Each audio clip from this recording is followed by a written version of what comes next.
Senator Bernie Sanders admitted on comedian Andrew Schulz's Flagrant podcast that Democrats were a threat to democracy. It all started when Sanders defended his support for then presidential candidate Hillary Clinton in 2016. Then Flagrant co-host Akash Singh asked Bernie this question. Take a look. Ostensibly, there hasn't been a fair primary for the Democrats since 2008. Are they not also a threat to democracy? Yes. We often hear...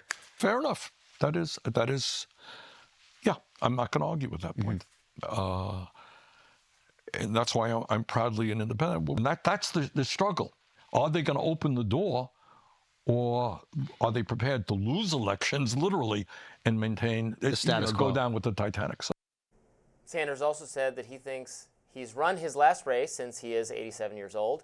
He addressed his oligarchy tour and whether he viewed Congresswoman Alexandria Ocasio-Cortez as his successor. Oligarchy tour is you passing the baton. No, don't look at it like that. The oligarchy tour is... I think we're all looking at it like that. No, it's not a passing the baton. I happen to, I think Alexandria is great. But it's not my job to determine who the new leaders are. Democratic strategist and former advisor to Kamala Harris, Mike Nellis, has an optimistic view of the interview, writing on Blue Sky, quote, really glad to see Bernie Sanders following Pete Buttigieg's lead in going on the Flagrant podcast with Andrew Schulz. Good content. Yeah, I think it was good content. I'm not surprised. Bernie Sanders has always been more willing than many other Democrats to be in different media environments, to allow people who don't explicitly agree with him. This is his model of social change. People who don't know, he would probably say, they do agree with me, they just don't know it. But I'm going to talk to them about my economic issues, my working class issues, and try to win them over. He famously was on Joe Rogan, although at that time Joe Rogan was kind of an ideological fellow traveler of Bernie Sanders.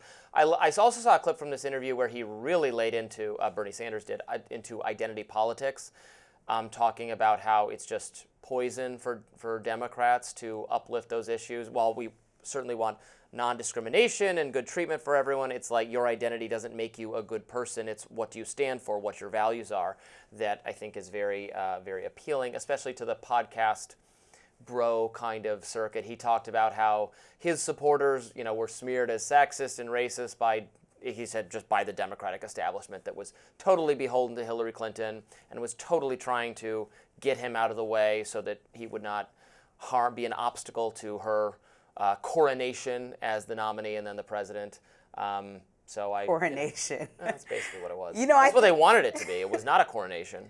I often think about what would have happened if Bernie Sanders would have progressed forward. We would have had a different conversation. We would have had President Bernie Sanders. We may have never seen Trump. Maybe it would have been a good thing. I think Bernie very well, I think he certainly could have.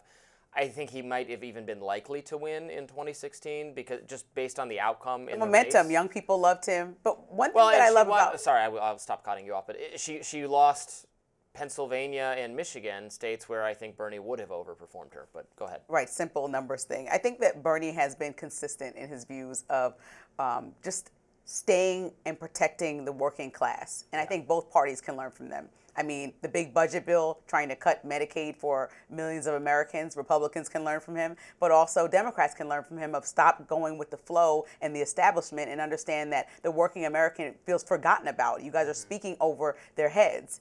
And what I think that Bernie Sanders is doing is committing to providing a response to Trump while most Democrats are, to the Americans, sitting on their hands. I'm not really sure what a lot of people are doing, but at least he and AOC are out there on this oligarchy tour. He's like, I am not the person that decides where the torch is being passed. I'm the person that just simply says, I'm going to do something, right? And so he's not trying to make that decision for the whole party, but it's time that the whole party starts to sit with him and take him more seriously to think about the way forward. I mean, both parties are dealing with public distrust.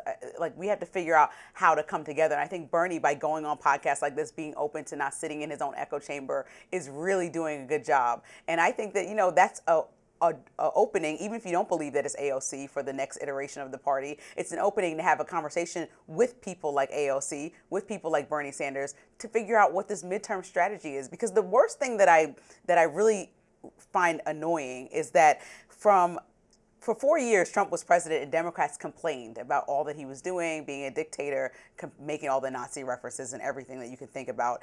But the plan was to just allow Biden to run again or to not have a plan and then switch plan to was to Kamala. not have a plan. So that's just like, I just don't, that to me, that is ridiculous, and they can't let it happen again. Every party makes mistakes. We know that Democrats have their pendulum swing, Republicans have their swing, but it's really time to come together and allow some traditional norms to be broken so you can figure out what the next step looks like. Given the cancer news, I think the plan was to drag Biden over the finish line into his second term and then have him resign and have Kamala Harris be the president, honestly. But we're talking so much about that, and we're actually going to get back to that in a little bit.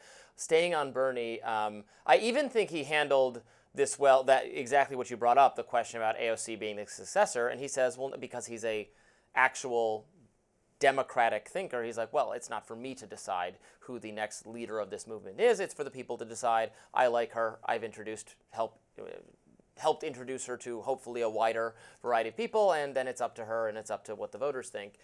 So he even handled that in a way that is ideologically consistent for him.